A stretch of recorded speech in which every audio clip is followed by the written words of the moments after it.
The insurance investigator's office felt too small, too warm.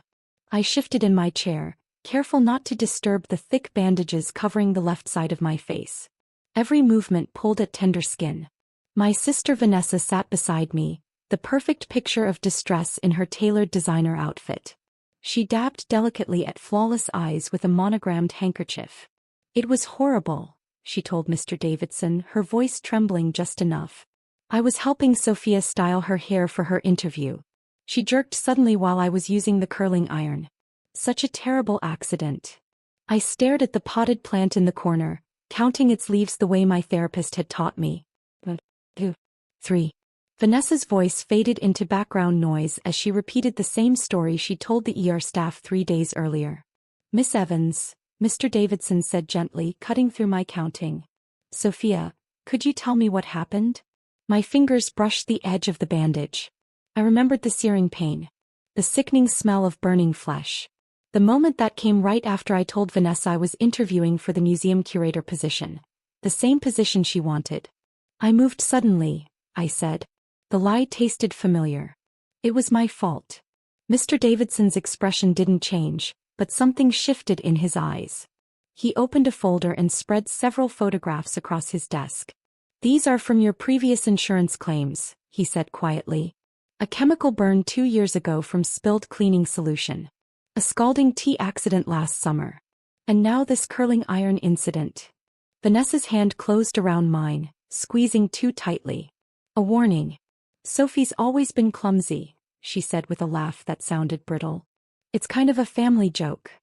"Interesting," Mr. Davidson replied, pulling out more papers.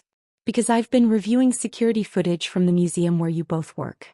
The timing of these incidents stood out." My heart slammed into my ribs. Cameras.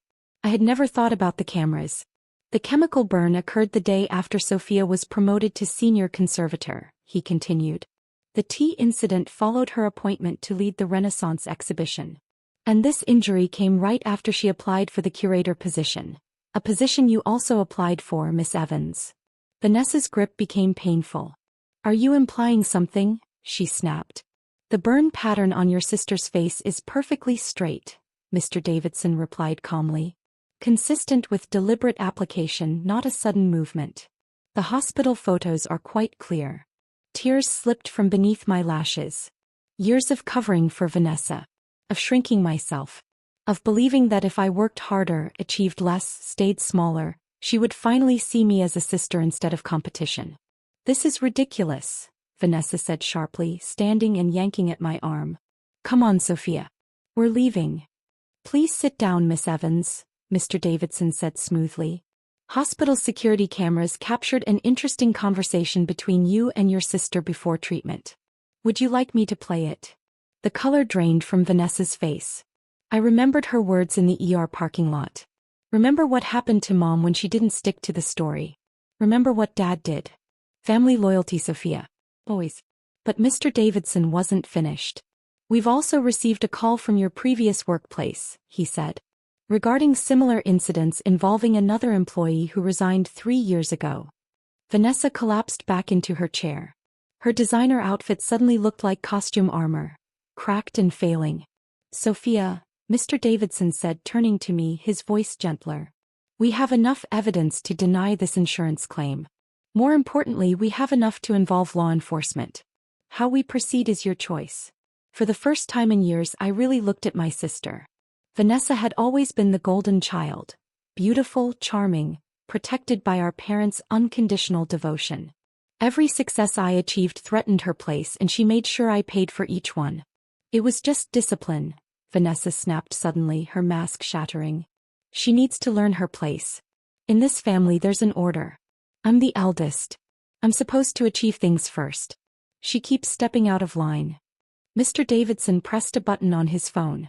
"Please send in Officer Martinez." "Sophia," Vanessa hissed, her eyes wild. "Tell them it was an accident. Remember what Dad says about family loyalty."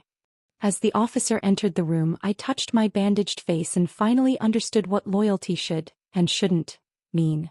"Mr. Davidson," I said, my voice steadier than I felt. "I'd like to tell you what really happened. Not just this time.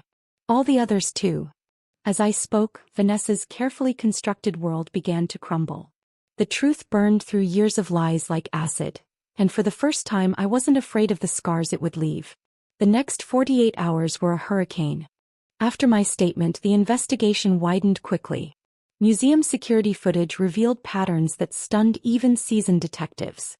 Vanessa had memorized camera blind spots, but she missed moments. Her following me into empty galleries. My flinch when she approached. The precise timing of every accident after each of my successes. We interviewed your former colleague, Jessica Porter. Detective Lang told me during our second meeting, sliding a photo across the table. She's willing to testify. I remembered Jessica. Brilliant. Fast rising. Until Vanessa felt threatened. Then came damaged artwork blamed on Jessica. Mysterious falls. And finally, a suspicious brake failure that convinced her to leave town.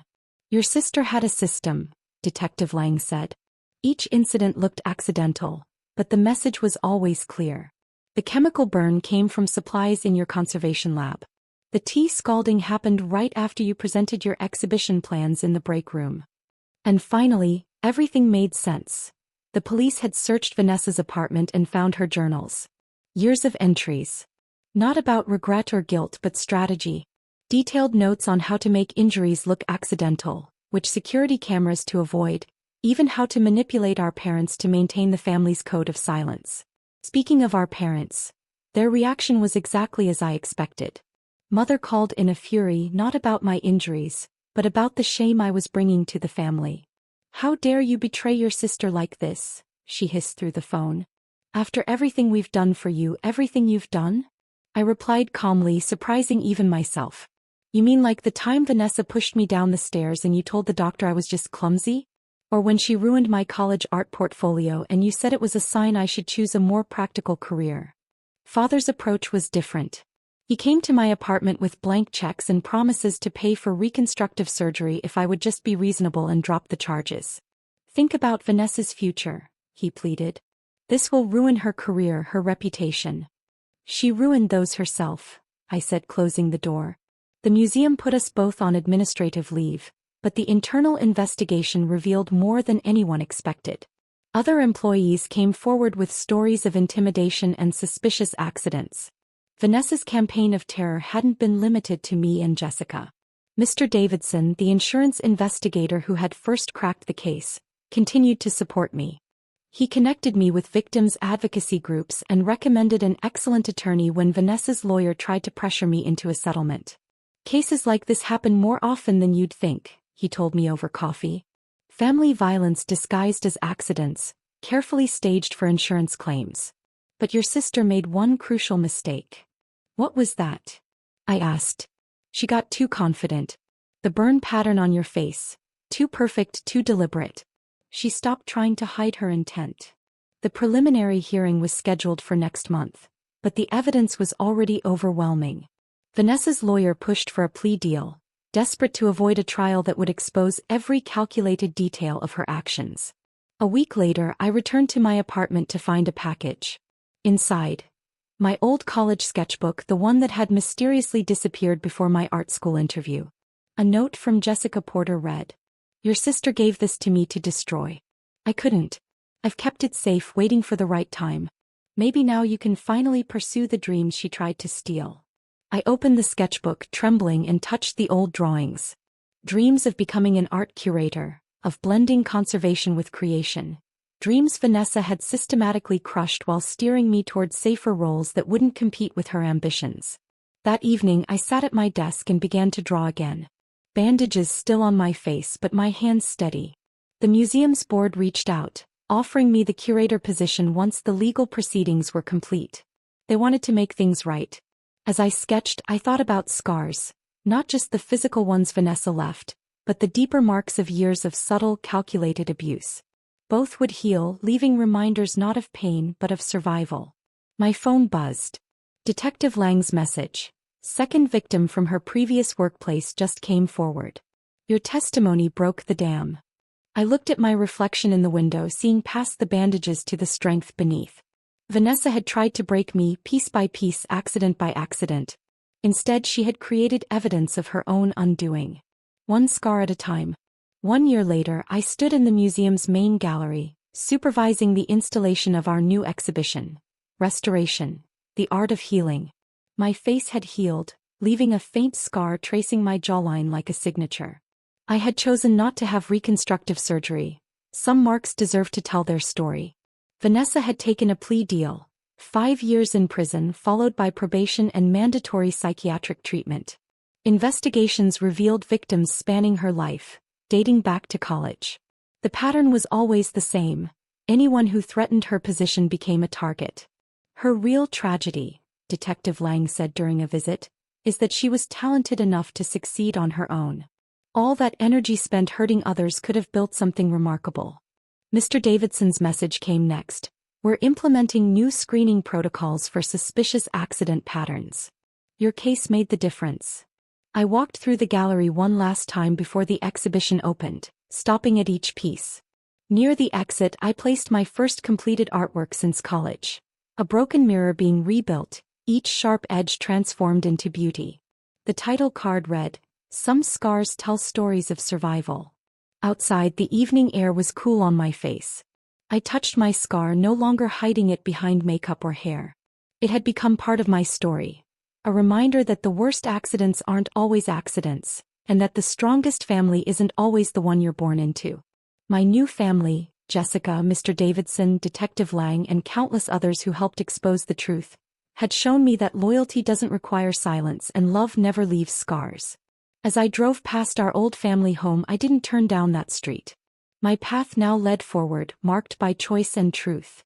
Some wounds leave scars, but scars can become strength.